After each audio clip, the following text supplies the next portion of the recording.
सांगलीमध्ये बैलगाडा शर्यतीवर ग्रामीण पोलिसांनी कारवाई केली आणि यावेळेला पोलिसांनी तब्बल 17 जणांवर गुन्हे दाखल केलेले आहेत। तर कारवाई दरम्यान शर्यतीमध्ये वापरलेल्या बैलगाड्या आणि इतर साहित्य जप्त करण्यात आले।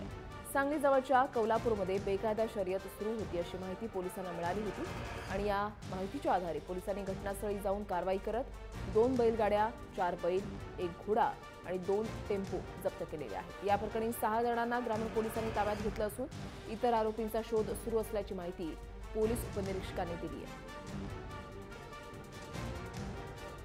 सांगली ग्रामीण पोलीस स्टेशनच्या हद्दीत कौलापूर येथील नियोजित विमानतळावर सकाळी बेकायदेशीरपणे बैलगाडा शर्यतींचे आयोजन करण्यात आले होते।